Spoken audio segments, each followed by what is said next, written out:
podcasting's choice. From coast to coast, continent to continent, right here 24/7. PNR. Blueberry. This podcast is a member of the Blueberry Network. Blueberry. No E's. That's Blueberry, BLUBRRY.com. Blueberry.com. This podcast is a proud member of the Lamb Podcasting Network. Find the network at largeassmovieblogs.com.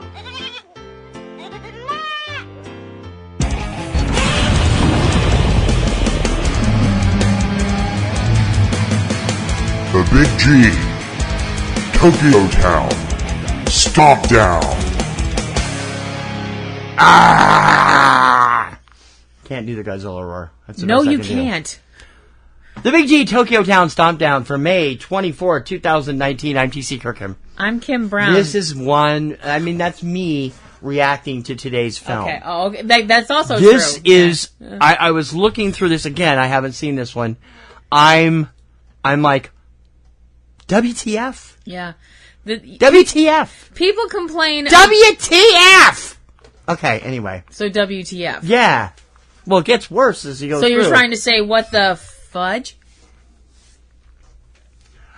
Language. I didn't say a word. Sign language. Is that the same thing in sign language? I've always wondered that. Ask Jen. We really ought to. Yeah. Anyway, moving on. People always complain, people who are not into comics, we don't know anybody like that, but I'm sure there's some people out there. People who are, people who look at comic book aficionados and are like, oh, they're so complicated, blah, blah, blah, blah, blah. I'm sorry. You look at this makes Crisis on Infinite Earths look like a drawing of a straight line. Yeah, actually. Okay. That's confusing enough, but this is completely, out there. Okay. Godzilla vs. Megaguirus. Yep.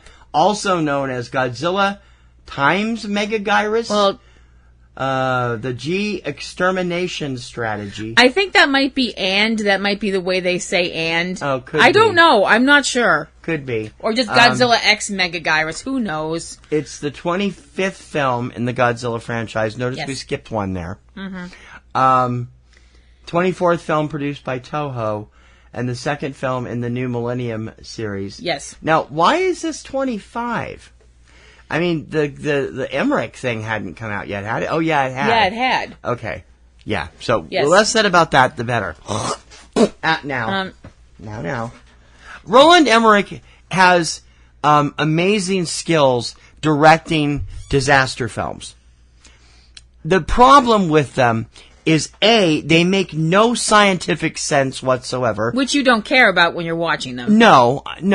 And B, sometimes they're just out there. Which you also don't care about when you're watching them. I want some semblance of possibility, which is why I've never seen The Day After Tomorrow, because everybody says it is it's so mind-blowingly bad science-wise. But so is 2012, and I enjoyed the hell out of that. So is the Poseidon Adventure, and that's considered a cornerstone of disaster Poseidon movies. Adventure could happen. It just wasn't a tidal wave. It was a rogue wave, in the remake.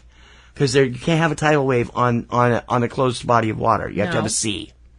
So, anyway, you have to have an open ocean. Right, yeah. Anyway, you can have rogue waves, though. In any case... this one is messed up beyond all belief. So we've skipped over Roland Emmerich's Godzilla, a.k.a. I wasn't done there. Yeah. Besides, he's done a ton of them, starting with Independence Day. Mm-hmm. All he's done, his entire list, except Stonewall, are disaster films. Yep. His newest one, which he's in Cannes, selling right now, is called Moonfall. Now, anybody guess what that is from just the title? If you guessed it, you're right. There's no scientific basis to this whatsoever. Are you effing serious? Nope, the moon is falling into the earth. Now, his partner in crime, Dean Devlin, attempted a directorial debut with a movie called Geostorm, which was one of the worst reviewed films of all Which time. you still haven't seen. And I still haven't seen, but I'm going to for this season of Catastrophe Vortex, when and if it ever gets off the ground after this month. Anyway, let's get back to Godzilla versus Megaguirus. Yep. Okay. Because this is going to hurt. Yes. Badly. Strap in. I'm going to hurt Godzilla badly. It's not his fault, the script writers. I'm going to hurt Toho Studios badly. It's not, as I say, don't blame Godzilla. It's not his fault that the screenwriters took like their weight in magic mushrooms when they did this. Mm-hmm. So the beginning of the film, we get a prologue, acknowledges that there was a Godzilla back in the 50s, and as far as they're concerned, that's the only Godzilla up till now. Right. Because the oxygen destroyer was apparently actually not used way back then, and the capital of Japan was moved from the city of Tokyo to the city of Osaka. So now we have an entirely alternate universe. Oh, good grief, and this is just the prologue. Yeah. So... Could be worse. Could be radar! Yeah. For those of you See Deadly Mantis. I can't believe anybody out there doesn't get that joke. Anyway, so this is an alternate universe, and in 1996, Godzilla attacked a power plant, the very first nuclear power plant in Japan, which was in the Ibaraki prefecture. And there was they part of the Japanese self-defense force called the G-Graspers, which is their whole thing. Well, it's better than was. Not much. I'm sorry, G-Graspers sounds like something out of a video game. At least they're not calling it G-Force anymore. That's what I mean. I know. So Kim's not completely filled with murderous rage anymore. But anyway, so their whole thing was their... Pseudo-murderous rage. Pseudo-murderous rage. And so their whole thing is they were put together to fight Godzilla. So in 1996... some smart person came up with something called clean plasma energy, which I have absolutely no idea what that is. And apparently it's better than nuclear energy because that's what, that's what took the place of nuclear energy. But even that didn't halt Godzilla from attacking Japan again, because he showed up again and attacked again. Plasma energy along with nuclear energy wound up being banned because Godzilla was attacking the reactors. Again. Why are you sitting there shaking your head? Because I'm reading the next paragraph. Okay. So, and my head is going, WTF! Yeah. This one is kind of painful. Oh my god. Yeah. So now we're at 2001. And there's a satellite, a weapon I that's missed my cue, didn't I? What? I can't get any higher, sorry. I was gonna say you're gonna hurt yourself if you go. You're gonna hurt yourself if you go any higher. I can't go any lower. Speaking of 2001, we would like to say get well soon to Ric Flair, who's recently left the hospital after heart surgery. Moving forward, there's a weapon that's been created, and I'm sorry, this for everybody who thought the Hadron Collider was a bad idea. Your hair's gonna fall out when you hear this one. The weapon is called the Dimension Tide. And this sucker fires... Yeah, actually. This sucker fires black holes. Miniature black holes. Yes. Miniature black holes. This is a weapon. Are you freaking kidding me? So anyway... Well, actually... What? They don't do it quite the same way, but that was also part of the Star Trek universe in J.J. Abrams' Kelvin timeline. The Vulcans were using red matter to create black holes to use as wormholes. Oh, yeah, but they were also using them in a way that they could tell where they were going. I'm saying right? It's not. I wonder if that's where they got this idea from. I doubt it. Oh, jeez. Okay. I hope not. Anyway, so well, my whole thing is that, like I said, they knew where they were going because Vulcans, Well, yeah. Just the idea of arbitrarily shooting something into a black hole. Yeah. That's effing stupid. I'm sorry. There it is.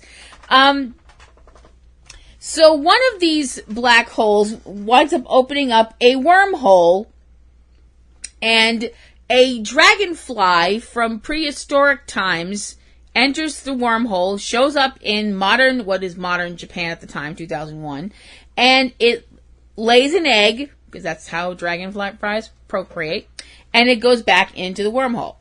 So a little kid finds the egg. Now you have to understand, these are not, when I say a dragonfly, prehistoric dragonflies weren't like little tiny dragonflies. They weren't like super small. So this kid finds the egg and brings it with him when he and his family move to Tokyo. So the egg starts to leak. We'll go with that.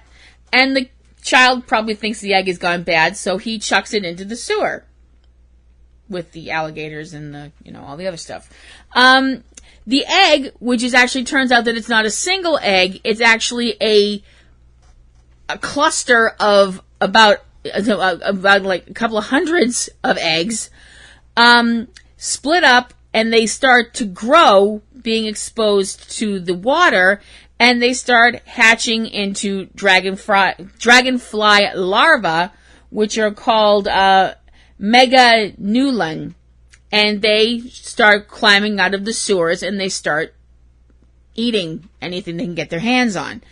And they flood the city, and they also wind up molting, because that's what dragonflies do.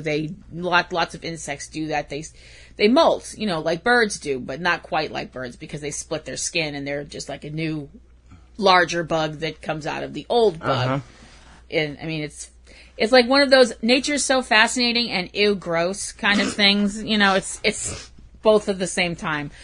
And they molt and they emerge as adult Megaguirus, which is what they're called. So now this is all going on, and while all of this is going on, Godzilla appears again and seems to be looking for nuclear energy to feed on, which the government's like, oh crap, it's back. And their whole thing is that they're like, shut everything down that has anything to do with nuclear energy. Just turn it off, hit the off switch, pull the plug, all of that, so that Godzilla, I guess their attitude is Godzilla won't find what he needs to eat and go away, I guess. I think so, yeah. I'm like, yeah, that's one option. Option two is that it pisses him off and he wrecks everything.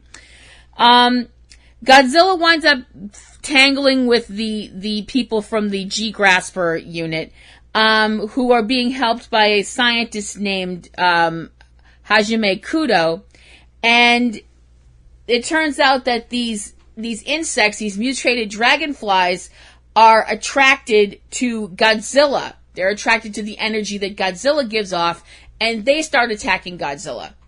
Frickin' everybody picks on Godzilla, man. All he wants to do is go get something to eat, and everybody has to be all mean. I know. You're defending a giant radioactive lizard, Kim. I know. So while this fight is going on, some genius gets the idea to use this dimension tide thing, and guess what? It doesn't work, because if it did, it would be a very short movie. The thing is, what happens is that most of the mutant dragonflies are killed, but they're killed by both Godzilla and the Dimension Tide weapon.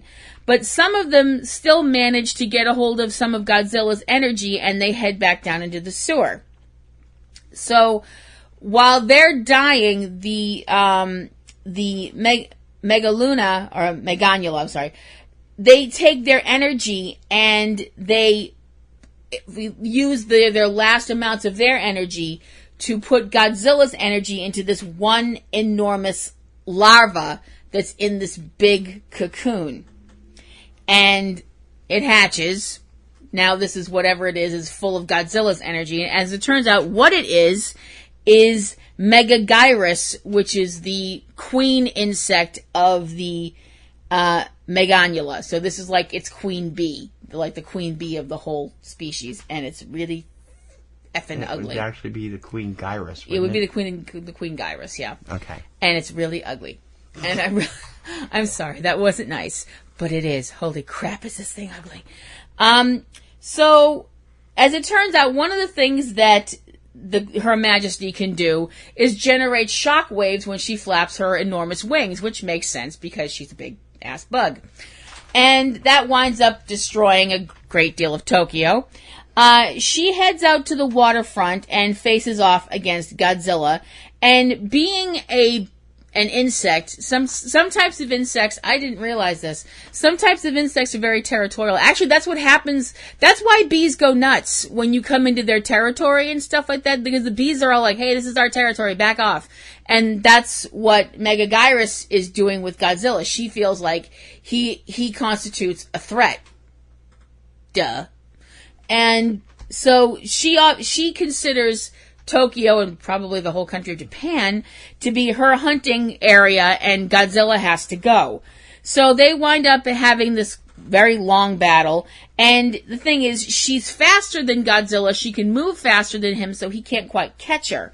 But he manages to actually use that against her at one point, because she flies near him, and he lunges at her, and has his dorsal fins facing her, and she flies into one of them, and one of her arms gets chopped off. Because these aren't the dorsal fins on Godzilla in these films are not the more like symmetrical looking dorsal fins. They're like sharp, spiky looking things, and they definitely look like they could screw you up. Yep.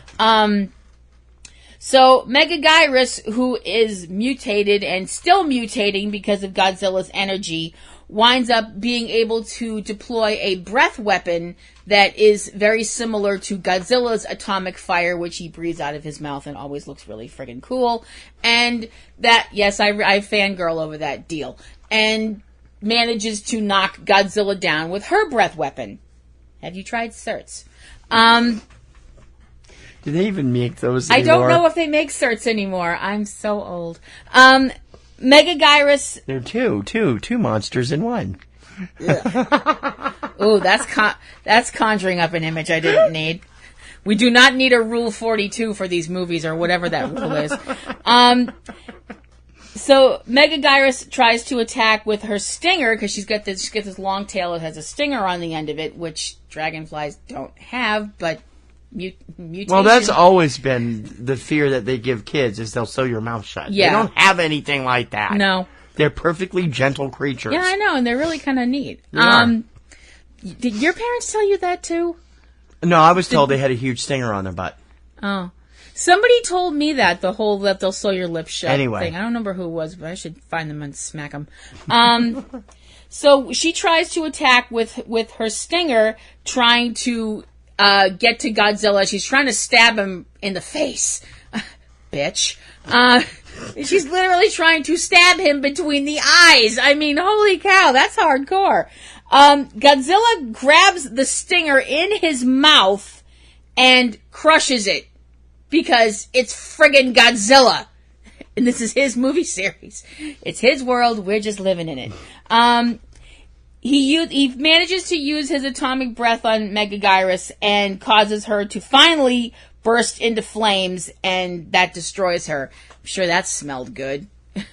Giant roasting dragonfly scent. That must be by Calvin Klein.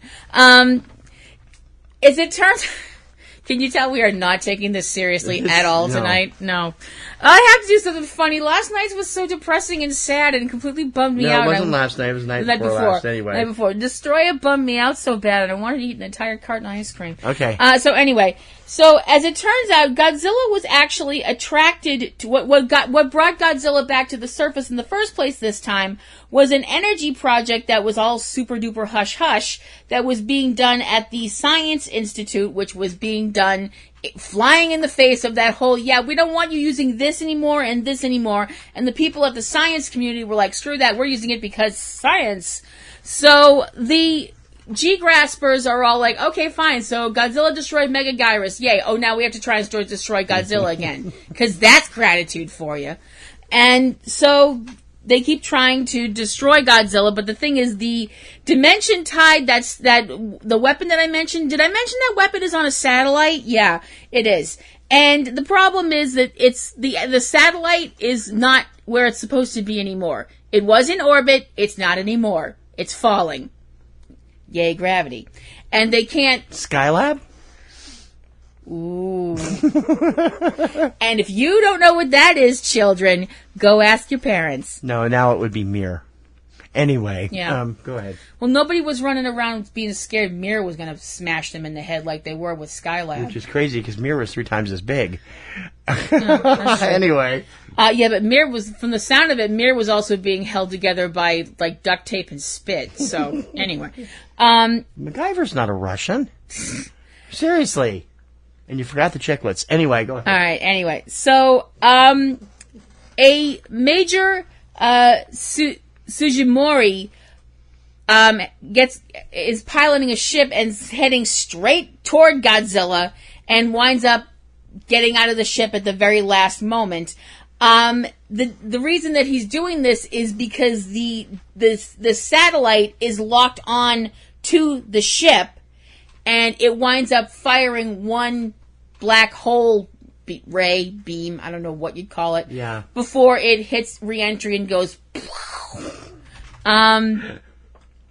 Godzilla, needless to say, because again, it's Godzilla. Apparently he has Godzilla sense, which is like Spidey sense, only much taller. Apparently can feel this beam coming because he blasts the black hole with his heat, his atomic fire, and winds up vanishing. And there's the end, isn't it? Well, there's a post. There's a couple of other scenes in the credits, but that's the end. Pretty much. Yeah. The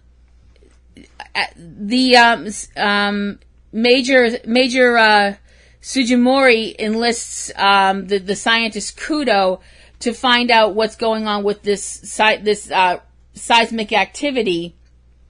And there's an after credits scene. I didn't realize they were doing those in Japan that far back. I mean, yeah. That was before the Marvel. Well, no, that was before the Marvel Universe made that in thing to happen. Anyway, we hear Godzilla's roar, and the thing is, as it turns out, the Dimension Tide weapon had a side effect that nobody apparently thought about. Why would you? I'm sorry, you didn't think it through when it came to coming up with an invention that fires black holes? I'm shocked. As it turns out, there are these temporary wormholes. Which we knew from way back at the beginning, because that's what the damn dragonfly came through. Yeah. Hello! Since we know that Megaguirus ended up coming to Earth through the dragonfly from the beginning of the film, it's speculated that Godzilla came back to Earth through one of these wormholes and is back on Earth somewhere, causing earthquakes again. So is the danger really over? Considering the fact that there were other movies in the Millennium series, the answer to that question is obviously no. Ah! I have to see this because this is just so out there. My head will explode. They released this in Japan on December 16, 2000, distributed by Toho. It was released directly to television here in the United States with an English dub that was so inconsistent. At one point, one scene, Hajime tells the character Kikiro that bodybuilding is a waste of time since they'll be making Godzilla disappear, quote, up his own butthole, close quote, rather than through the black hole. Come on! You guys weren't paying any attention in this movie, were you? This movie is dumb. I mean, the premise is dumb. The entire dub is apparently bad. Well, shame on the dubbing people. What the hell were they thinking? That's lazy. They were trying to compete with Roland Emmerich's version? What? Oh my god, okay. No, the only way they could have competed with Roland Emmerich's version would be Godzilla done by sock puppets. I'd actually pay money to see that. Oh my god, shush. Don't give, now we'll get a stupid paper cutout show from the people that do Archer. Will you please stop that? We should suggest it to Jennifer. Doesn't Jennifer still do the bunny stuff? Yeah, she does. Yeah, we should totally suggest that. She's done Godzilla at some point. Has she? She did the Emmerich film, I think. I have to look. I don't know. I'll have to go into the Patreon and see. I want to see a big, gigantic gray bunny with... I want to see Godzilla with bunny ears. This movie did not receive good reviews. And No! What a shock. Although, Mike Paprocki of Blog Critics, I don't know how he keeps this job, calls this film, quote, a true classic in the series, adding, it's not impossible to be entertained somewhat, whether you're looking for camp value or serious giant monster action. This one has everything required of the kaiju genre. Maybe he was being ironic. I'm sorry, this movie Damn sounds to hipsters. me like it's Godzilla as directed by Tommy Wiseau. Oh! Maybe I'm wrong, I haven't seen it, but it certainly, I mean, we got this stupid Sharknado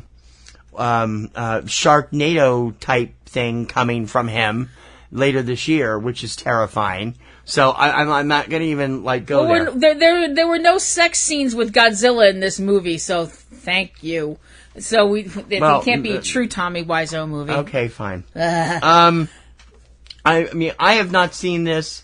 You've only seen bits and pieces, you said. Yeah. So this is strictly from the Wikipedia, but the Wikipedia is bad enough. I've seen the end of it because I remember the scene with the stinger and the mouth and all that stuff like that. Because I was just going, yeah, that's what you get for screwing with Godzilla, bitch. Okay. Tomorrow we will tackle. Are we doing that one? I gotta look at our list because we had eliminated some of the later ones, and I just want to see. No, we are doing all those. Okay, good.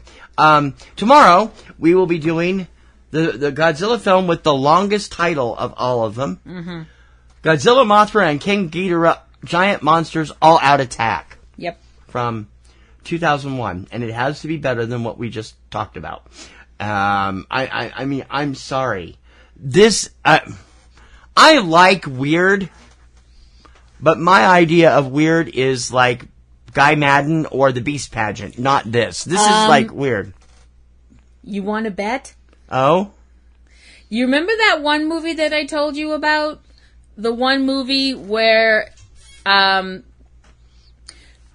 whole plot line is that about Godzilla and we're taking on a whole supernatural element? Uh-huh. This is it.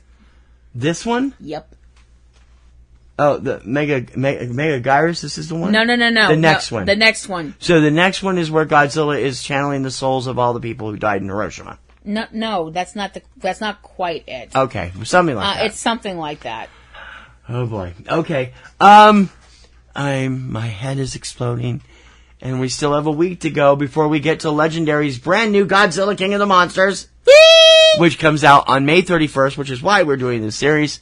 And we hope that you'll continue to be with us for the next week as we tackle these. Our final review of this group will be the 2014 version from Gareth Edwards, and then on the final day, of course, on that last 31st, we will come home and give you a review of the new film. Yes. I'm looking forward to.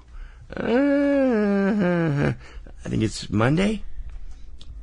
I think Godzilla Final Wars, which was the first Godzilla film I ever saw in the theater, and it was a blast. Yeah. And I actually enjoyed that one. But we got a couple between there anyway, so we'll get to those shortly. And we hope that you'll continue to listen to our show and support us on Patreon, patreon.com/PNRNetworks. We need your help to get this kind of stuff rolling all the time.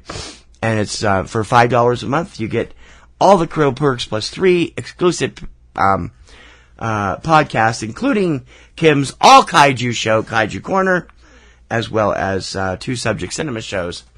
And, of course, check out all the stuff on eCinemaOne all the time. As we are leaving, before we go, we want to say our thoughts and prayers are with our friends Valerie and Eric Lyon and their family in Holt Summit, Missouri, which is just outside Jefferson City, which on Wednesday night got hit with a big tornado, and Eric and Valerie were not as close to the epicenter as their kids were. Yeah. But they're all okay. They're all okay, and everybody's safe. And thankfully, I woke up to this news, and I was just like, "Oh, you got to be kidding me!" So, guys, we're thinking of you. We love you. Okay. For the Big G, Tokyo Town StompDown for this wonderful day. I'm TC Kirkham. I'm Kim Brown. More craziness is coming. Bye. You've been listening to the Big G Tokyo Town StompDown from Subject Cinema, Kaiju Corner at eCinemaOne.com.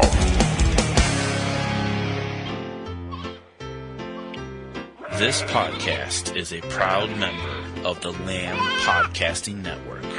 Find the network at largeassmovieblogs.com.